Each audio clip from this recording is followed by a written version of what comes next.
Welcome to Homemade. Hello welcome to Homemade. ഞാൻ രമ്യ സുർജിത്ത്. ഇന്ന് നമുക്ക് ബ്രെഡ് കൊണ്ടുണ്ടാക്കാൻ പറ്റിയ ഈസി ആയിട്ടുള്ള ബ്രെഡ് ചില്ലി അല്ലെങ്കിൽ ചില്ലി ബ്രെഡാണ് കാണിച്ചു തരാൻ പോകുന്നത്. ഇത് സ്നാക്കായിട്ടോ അല്ലെങ്കിൽ ബ്രേക്ക്ഫാസ്റ്റ് ആയിട്ടോ നമുക്ക് കഴിക്കാവുന്നതാണ്. പെട്ടെന്ന് തന്നെ ഉണ്ടാക്കിയെടുക്കാം. അതെങ്ങനെ ഉണ്ടാക്കുന്നതെന്ന് കണ്ടു നോക്കാം.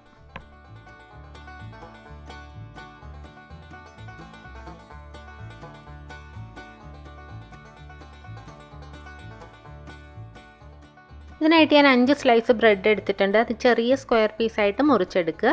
ഇനി നമുക്കൊരു പാൻ ചൂടാക്കാൻ വയ്ക്കാം. അതിനകത്തേക്ക് 1 ടീസ്പൂൺ എണ്ണ ഒഴിച്ചു കൊടുക്കുക. എണ്ണ ചൂടായി വരുമ്പോൾ അതിനകത്തേക്ക് നമ്മൾ മുറിച്ച് വെച്ചിരിക്കുന്ന ബ്രെഡ് പീസ് ഇട്ട് ചെറുതായിട്ടൊന്ന് ടോസ്റ്റ് ചെയ്തെടുക്കണം.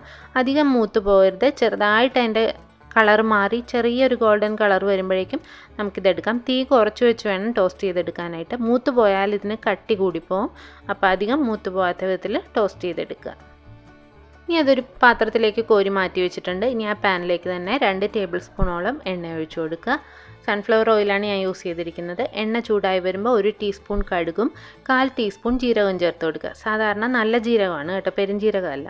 പിന്നെ നമുക്ക് 2 വറ്റൽമുളക് ചേർത്ത് കൊടുക്കാം. 1 ടേബിൾ സ്പൂൺ ഇഞ്ചി ചെറുതായി അരിഞ്ഞത്, അതുപോലെ തന്നെ 1 ടേബിൾ സ്പൂൺ വെളുത്തുള്ളിയും പൊടിയായിട്ട് തന്നെ അരിഞ്ഞെടുക്കുക, അത് ചേർത്ത് കൊടുക്കുക. പിന്നെ ഒരു 3-4 പച്ചമുളക് എരിവിനനുസരിച്ച് ചേർത്ത് കൊടുക്കുക. നമ്മളിതിനകത്ത് മുളക് പൊടിയും ചേർക്കുന്നുണ്ട്. അപ്പം പച്ചമുളക് എരിവ് കുറച്ച് മതി എന്നുണ്ടെങ്കിൽ പച്ചമുളകിൻ്റെ എണ്ണം കുറയ്ക്കാം. അതൊന്ന് ചെറുതായി ചൂടായി വരുമ്പോഴേക്കും നമുക്കതിനകത്തേക്ക് 2 സവോള ചെറുതായി കൊത്തി അരിഞ്ഞത് ചേർത്ത് കൊടുക്കാം. എന്നിട്ട് ഇത് നന്നായിട്ടൊന്ന് വഴറ്റിയെടുക്കണം. സവോള ഒന്ന് നന്നായിട്ട് വാടി വരണം. സവോള വാടിക്കഴിയുമ്പോൾ ആവശ്യത്തിന് ഉപ്പും 1/4 ടീസ്പൂൺ മഞ്ഞൾപ്പൊടി, 1/2 ടീസ്പൂൺ ഗരം മസാല, അതുപോലെ എരിവിന് ആവശ്യമായിട്ടുള്ള മുളക് പൊടി. ഞാൻ 2 ടീസ്പൂൺ കാശ്മീരി ചില്ലി പൗഡർ ചേർത്ത് കൊടുത്തിട്ടുണ്ട്. പൊടികളുടെ പച്ചമണം മാറുന്നവരെ ഒന്ന് വഴറ്റി കൊടുക്കുക. അതിനുശേഷം ഇതിനകത്തേക്ക് ഒരു വലിയ തക്കാളി അല്ലെങ്കിൽ ചെറിയ തക്കാളിയാണെന്നുണ്ടെങ്കിൽ 2 വരെ ചേർക്കുക. അത് ചെറുതായിട്ട് അരിഞ്ഞത് നമുക്ക് ചേർത്ത് കൊടുക്കാം. എന്നിട്ട് തക്കാളി ഒന്ന് വെന്തുടഞ്ഞ് വരുന്നവരെ വഴറ്റി കൊടുക്കുക.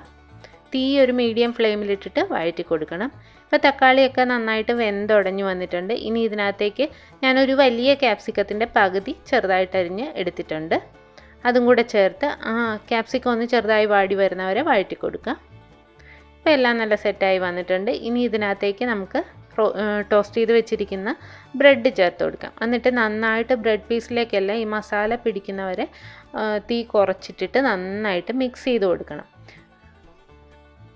ഇപ്പോൾ ബ്രെഡൊക്കെ കുറച്ച് ക്രിസ്പി ആയിട്ടാണ് ഇരിക്കുന്നത്, എല്ലാം പിടിച്ചിട്ടുണ്ട്. നിങ്ങൾക്ക് സോഫ്റ്റ് ആയിട്ടാണ് ബ്രെഡ് ഇരിക്കുന്നത് ഇഷ്ടമെന്നുണ്ടെങ്കിൽ 1-2 സ്പൂൺ വെള്ളം ഒന്ന് തളിച്ചതിന് ശേഷം ഒന്ന് മൂടി വെച്ചാൽ മതി. 1 മിനിറ്റ് ഒന്ന് മൂടി വെച്ച് കഴിഞ്ഞാൽ ബ്രെഡ് നല്ല സോഫ്റ്റായി വരും. എന്നിട്ട് നന്നായിട്ട് എല്ലായിടവും പിടിക്കുന്ന വിധത്തിൽ ഇളക്കി കൊടുക്കുക. ഇപ്പോൾ എല്ലാം നന്നായിട്ട് എല്ലായിടവും പിടിച്ചിട്ടുണ്ട്. അവസാനമായിട്ട് നമുക്ക് കുറച്ച് മല്ലിയില കൂടെ ചേർത്ത് നമുക്ക് ചൂടോടെ ഉപയോഗിക്കാം. അപ്പോൾ എല്ലാവർക്കും വീഡിയോ ഇഷ്ടപ്പെട്ട് കാണുമെന്ന് പ്രതീക്ഷിക്കുന്നു. ഇഷ്ടപ്പെട്ടാൽ നമ്മുടെ ചാനൽ ലൈക്ക് ചെയ്യാനും സബ്സ്ക്രൈബ് ചെയ്യാനും കമൻറ്റ് ചെയ്യാനും ഷെയർ ചെയ്യാനും മറക്കരുത്. പുതിയ വീഡിയോസായി നമുക്ക് വീണ്ടും കാണാം. താങ്ക്